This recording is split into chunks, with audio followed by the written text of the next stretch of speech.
Fanikarakara fifaninanana antsoina hoe Noël aux couleurs de Telma ny tambazotra serasera Telma tao amin'ny page Facebook ny faha-20 ny volana novambra ka hatramin'ny 12 ny volana desambra ka androany ara moa no nitanterahana ny fizarana ny loka ho an'izay nanana sary be mpakafy indrindra.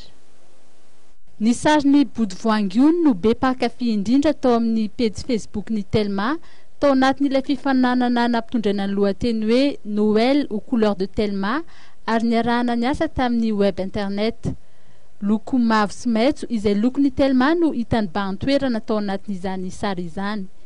Ny tolakandro teo no notanterahana ny fizarana ny loka avy amin'ny Telma sy ireo mpiara-miombon'antoka aminy tao anatin'ity fifaninanana ity. Ny tenena voalohany aloha dia fifaninanana natao amalifaliana ny faninanay amin'ny page Facebook ny Telma zany ilay concours natao hoe Noël aux couleurs Telma.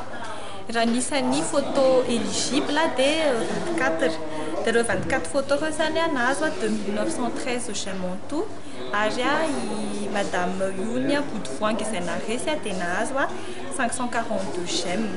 Maro dia maro ny loka omeny Telma sy ny partenaire ao ny tablette ao ny safari photo miaraka amin'ny Oxygène News ao ny mise en beauté omeny centre kitana ao ihany koa ny relokina omeny Yannick Beauté ary tsy adino ihany koa ny loka avy amin'ny ABC Construct zany. Dia ny afaka ambaraka avany dia hoe mijanona foana eo amin'ny page Facebook ny Telma fa misy concours atao foana mandavataona izay azahoana loka be dia be. Faly dia faly moa i Body Voangiony izay nahazo ireo loka maro ireo. Dia faly be za aloha tsy mieritreritra ny andray anjara tamin'izy fa ny vadiko nahita an'ilay concours dia nitenena dia alaina sary izy vao avy niasa nalainy sary dia teo dia posté natao ilay izy. Dia misaotra be dia be amin'ny namako satria be dia be ny namako mipublie ny sary ny tany amin'ny murany dia nafahany olona be dia be mifidy anazy. Dia misaotra indrindra ny Telma mahafinaritra ilay kilalao anazy loka be dia be dia vitany misaotra ny partenaire ny zareo ihany koa raha izany tsy nahazo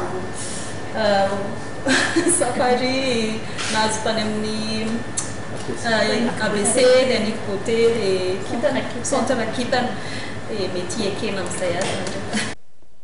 Amin'izao ankatoky ny fankalazana ny fetin'ny krismasy izao dia fantatra fa maro ireo tolotra izay arosony Telma ho an'ny mpanjifa.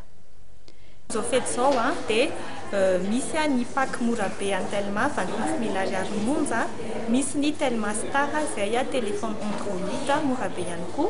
Ao koa ny tolotra internet isan-karazany, misy ny mahasoa tsirairay avy na tablette io na DSL any an-trano ary tsy adino ny tablette izay natao loka tamin'ity concours ity indrindra izay mora be misy hatramin'ny fonction appel téléphonique ao anatiny 249 000 ariary. Tsy ho ela dia isy indray ny lalao sy ny fifaninanana maro isan-karazany ho hita ao amin'ny page Facebook ny Telma.